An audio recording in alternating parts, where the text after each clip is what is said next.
আমি প্রতি মুহূর্তে আল্লাহর কাছে বলি যে খোদা তুমি আমাকে তো জন্ম মানেই মৃত্যু, যে মৃত্যু তো আমার সন্তানেরও হবে, আমি যেন আমার মরণের 10 মিনিট আগে শুনতে পারি যে আমার ছেলেটা মারা গেছে।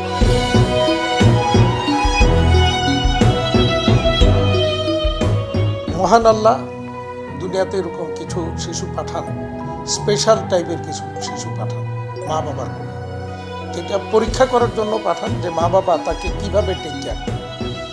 তো যে মা বাবা এই সমস্ত শিশুদেরকে স্পেশালভাবে এবং প্রপারলি টেক কেয়ার করবে, তাদের জন্য আল্লাহ কিন্তু জান্নাত নিশ্চিত করেছেন। এবং অন্য কোনো কিছু থাকলেও এই উসিলায় তাকে ক্ষমা করে দিয়ে তাকে জান্নাতে নেবে।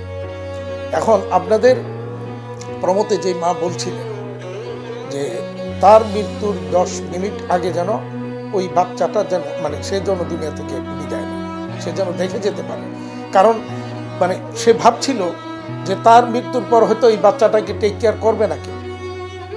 এই যে অনুভূতি একটা মায়ের, এইটা কিন্তু একেবারে আল্লাহর আরশ যেটাকে আমরা বলি, ওহন পর্যন্ত কিন্তু এটাকে স্পর্শ করে।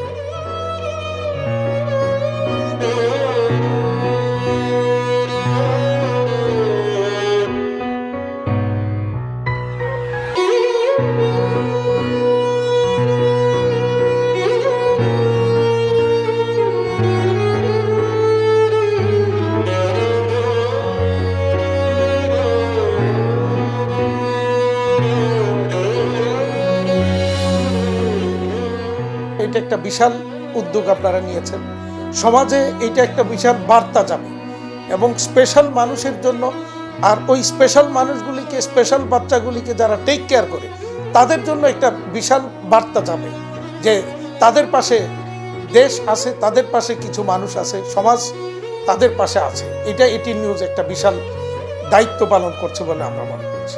এই পাশে দাঁড়িয়ে তাদেরকে যে সাহস দিচ্ছেন, উৎসাহ দিচ্ছেন, এই যে কাজটা, এইটাকে আমি মনে করছি যে এটা প্রমোট করা দরকার, এটাকে সহযোগিতা করা দরকার।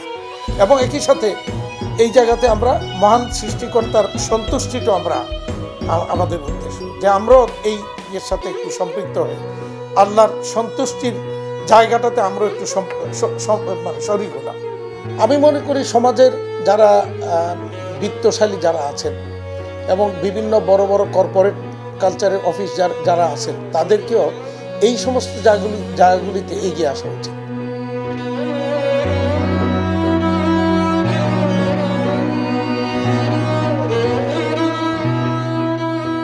এটা যে একটা বিশেষ কাজ এবং এটা যে আরো কঠিন কাজ সাধারণ একটা বাচ্চার চেয়ে, সেটা আমাদের এই আপনাদের যে সম্পৃক্ততা ওইটাই প্রমাণ করে, ওইটাই তাকে বোঝার চেষ্টা করতে, বুঝিয়ে দেওয়া হচ্ছে যে তুমি একটা স্পেশাল কাজ করতেছো, অত্যন্ত গুরু দায়িত্ব পালন করতেছো, তোমার পাশে আমরা আছি। তো বিশেষ তো বাড়বে এবং তাকে আরো ওই জায়গাটাতে দায়িত্বটাকে আরো ভালোভাবে পালন করার জন্য তাকে উদ্বুদ্ধ করবে।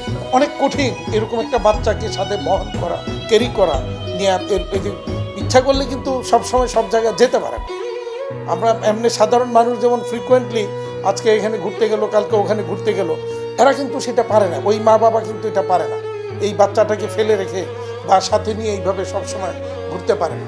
আমি মনে করি অন্যরকম দৃষ্টি দেওয়ার চেয়ে আল্লাহর এরকম একটা সৃষ্টিকে সে এভাবে লালন পালন করতেছে, ওই জন্য তার প্রতি থ্যাঙ্কসফুল একটা দৃষ্টি বা অনুভূতি সকলের বাকিদের থাকা উচিত।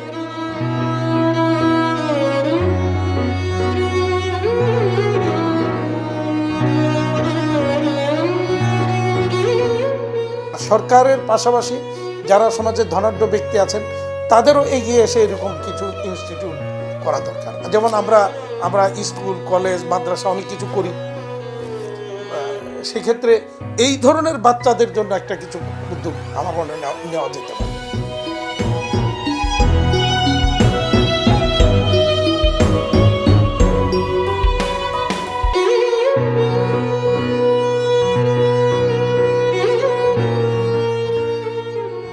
এটিএন নিউজ প্রথম যেদিন এই বিষয়ে আমাকে আহ্বান জানালো, আমাকে অবহিত করলো যে এরকম একটা উদ্যোগ ওনারা নিচ্ছেন, আমি কিন্তু কোনো রকমের উইদাউট এনি হেজিটেশন সাথে সাথে কিন্তু আমি ব্যক্ত করছি যে আমি আপনাদের সাথে আছি, আমি আপনাদের এই উদ্যোগের সাথে থাকবো, বিকেএমই উদ্যোগের সাথে থাকবো।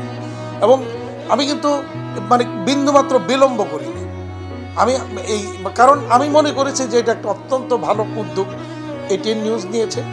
এইটার সাথে থাকতে পারলে আমরাও নিজেরা গর্ববোধ করবো যে এরকম একটা এই ধরনের একটা উদ্যোগের সাথে আমরা সম্পৃক্ত হয়েছি।